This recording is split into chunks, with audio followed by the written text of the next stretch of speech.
Canada lọ́dọ̀ Ariyo níbo ni nǹkan dé dúró lọ́dọ̀ Ariyo ní Canada láàrin ìṣẹ́jú kan ẹja sáré ṣiṣẹ́ lórí ẹ̀. Mo fẹ́ ká wo fọ́tò yìí dáadáa àti ti mọ́tò àti ti Ariyo mo fẹ́ ká wo dáadáa. Gbogbo ẹni tó bá sì mọ Gbemisola ìyàwó Ariyo mo tún gbà á sọ̀rọ̀ lálẹ́ yìí. Pè ọ́ síkú n ò pè ọ́ sárùn o Gbemisola. Ọ̀rọ̀ Ariyo ti di tí wọ́n ń sọ káàkiri àtọ̀rọ̀ Gbemisola lórí TikTok mo wò ń bì kan kí n tó gorí ètò yìí. Ẹ má jà á búra wa lórí ẹ̀ ẹ má jà á bára wa jà lórí ẹ̀. Ṣùgbọ́n ó yẹ ká sọ dorin ká máa kọ́ lóòótọ́ ni nítorí ara wa ni o nítorí ara wa ni o kì í ṣe torí Ariyo nìkan o nítorí ara wa ni o kì í ṣe torí Gbemisola nìkan o nítorí ara wa ni o. Ọ̀rọ̀ Ariyo ọ̀rọ̀ wa ni ọ̀rọ̀ Gbemisola ọ̀rọ̀ wa ni nítorí pé gbogbo wa là ń níyàwó gbogbo wa là ń bímọ a sì ń gbìyànjú a lọ ìlú èbó a lọ káàkiri gbogbo wa là ń ṣègbìyànjú nínú ayé bó wa ni àwa náà ṣe ríru eléyìí tá a ní ọ̀rọ̀ lọ́rọ̀ la fi ṣàríkọ́gbọ́n ọgbọ́n ọlọ́gbọ́n la fi kọ́ra ẹni kì í ṣe pé à ń bínú Gbemisola kì í ṣe pé a ní nǹkan kan tí à ń ṣe fún Ariyo rárá o gbogbo àwọn ètò tá à ń ṣe yìí dìdìrín kan sọ̀rọ̀ ọlọ́run ọba wa gbọ́n ó lè jẹ́ lọ́ọ̀yà ipá ẹ̀yin ọmọ ìṣẹ́yìn wọn rán sí mi lónìí ni ó lè jẹ́ kò lè jẹ́ lọ́ọ̀yà ń gọ̀ báwọn kò lè jẹ́ lọ́ọ̀yà bóyá content kì í ṣe content provider àwọn kò lè ní irú èèyàn rè ronú content bóyá àwọn olè ṣá àwọn wọ́n mo ṣe lè describe ẹ̀ ó sọ̀rọ̀ kan this one is not about getting content it's not about getting traffic it's not about chasing clout this has to do with life it has to do with life. Ẹbí Gbemisola ẹbí léèrè pé ṣá fẹ́ bá sọ̀rọ̀ kó má di bó ṣe dà yìí àbá àfẹ́ bá sọ̀rọ̀ yóò sọ fún yín ìgbìyànjú wa láàrin ọjọ́ kan sọ́jọ́ méjì náà ni o yóò sọ gbìyànjú wa tèmi náà bá sọ gbìyànjú báwọn ẹbí Ariyo náà ṣe dúró lémi náà lọ́rùn tó ẹ mọ̀ pé mi gan gbìyànjú kó tó di pa padà jáde now kí lẹ bí Ariyo ń béèrè fún gan kí ni a fẹ́ fi bá bí Ariyo sọ̀rọ̀ kí ni ẹ̀kọ́ tá a fẹ́ kọ́ lórí ọ̀rọ̀ yìí ẹ fi mọ́tò yẹn hàn mí àwọn mọ́tò yìí iwájú ẹ̀ lẹ́rí tí bọ́mbà yẹn rọra ṣe díẹ̀ yẹn accident ni mọ́tò yẹn tún ha díẹ̀ lẹ́gbẹ̀ẹ́ accident ni ṣùgbọ́n kí ló dé tí àwọn fámìlì Ariyo ó yẹ gbé fọ́tò Ariyo wá ká wá rí Ariyo kí ló dé tí àwọn fámìlì Ariyo tí wọn ò fara mọ́ pé ọmọ àwọn l'accident ibi tó ti ha díẹ̀ lẹ́gbẹ̀ẹ́ lélẹ́yìí o ibi tó ti ha díẹ̀ lẹ́gbẹ̀ẹ́ lélẹ́yìí o ibi tó ti gbá lẹ́gbẹ̀ẹ́ lélẹ́yìí o now fọ́tò Ariyo wà lélẹ́yìí ṣé bí Ariyo ṣe wà lórí bẹ́ẹ̀dì tẹ́ ń wò yìí ṣé ẹni tó bá jẹ́ pé ó lè wo nǹkan critically ó lè access nǹkan critically ọlọ́run dẹ̀ fún ní mọ̀ kó láròjinlẹ̀ ṣé ó sì lè wò báyìí pé lóòótọ́ o eléyìí l'accident ni ẹ wo ọwọ́ Ariyo tó gbé sí parapolo ẹsẹ̀ rẹ̀ yẹn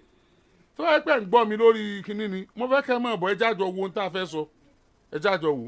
ẹ wo ọwọ́ Ariyo tó gbé sí parapolo ẹsẹ̀ rẹ̀ yẹn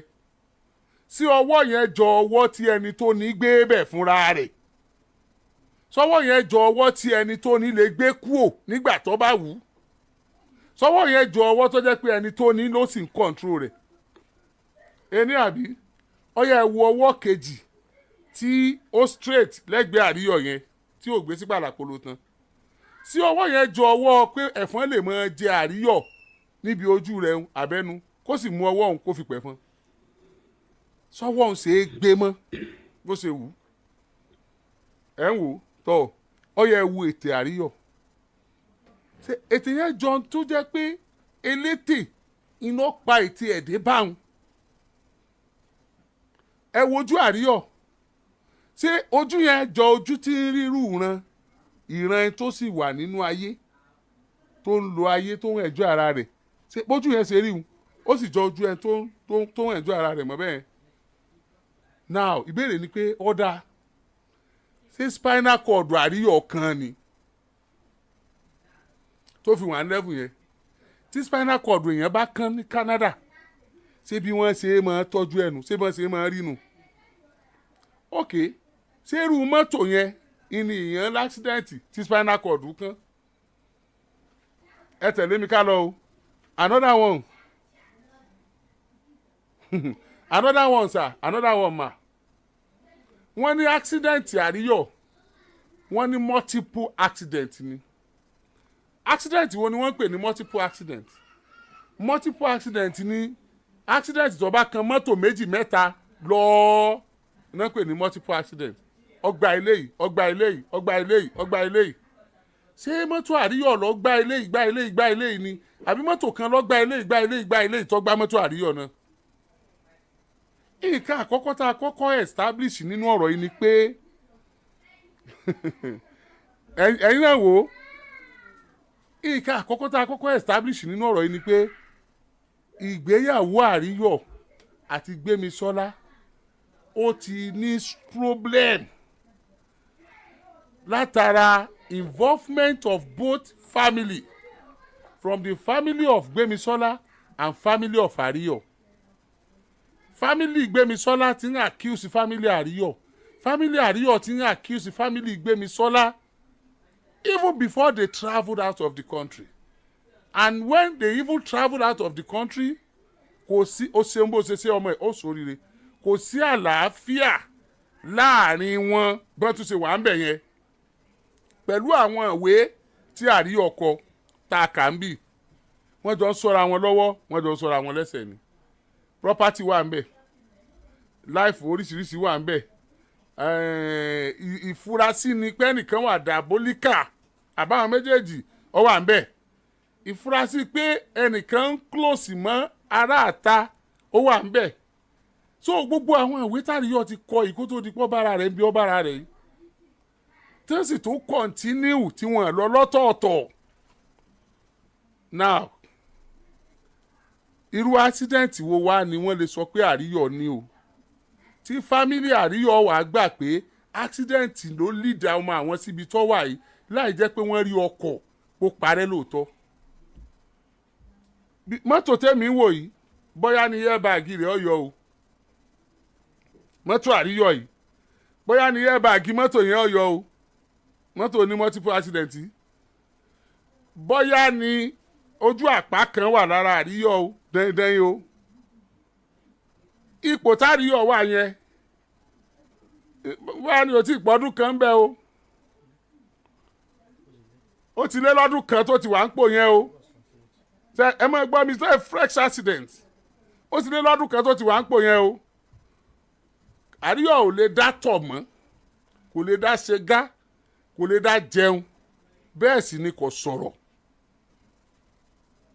bẹ́ẹ̀ ni if you care to know Ariyo is not doing well he is not doing well in the hospital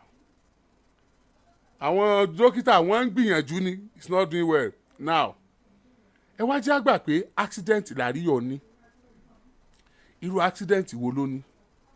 sí kìí ṣe pé Ariyo ti wà traumatized tí kìí ṣe pé Ariyo ń ronú nǹkan kan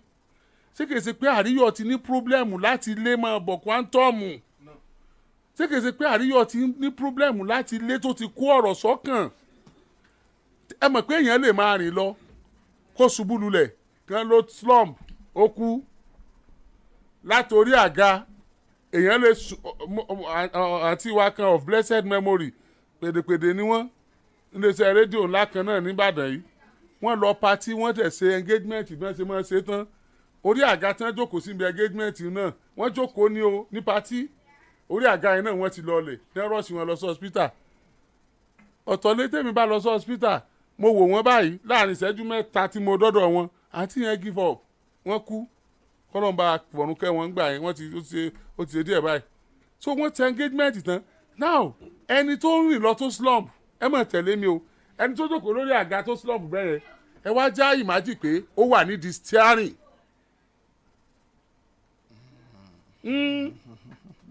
come to me ẹ já ìmájì pé ó wà nídìí steering ní táìmù tí ṣẹlẹ̀ slump yẹn ṣẹlẹ̀ sí ẹni tó rìn lọ tó ní stroke tó kàn ní stroke tó apá kan rọ tẹ́sẹ̀ kan rọ ẹ jẹ́ àyìnmájì pé ìtọ́ba lórí ìrìn yẹn ọba lórí driving ọ̀pọ̀lọpọ̀ èèyàn láksidẹ̀ntì lónìí wọ́n gbé òkú wọn kúrò nínú mọ́tò wọ́n ní accident ló pa á but àmọ́ nǹkan tó ṣẹlẹ̀ bóyá ó ti kú gangba míì kó tó di pọ́kọ̀ lọ forí sọ̀bì kan ó kú that was a day a lọ gbé bàbá ọ̀rẹ́ mi kan ní mọ́ṣúárì UCH ibi tí wọ́n máa ń gbé wọn sí àwa abọ́kùnrin kan bẹ̀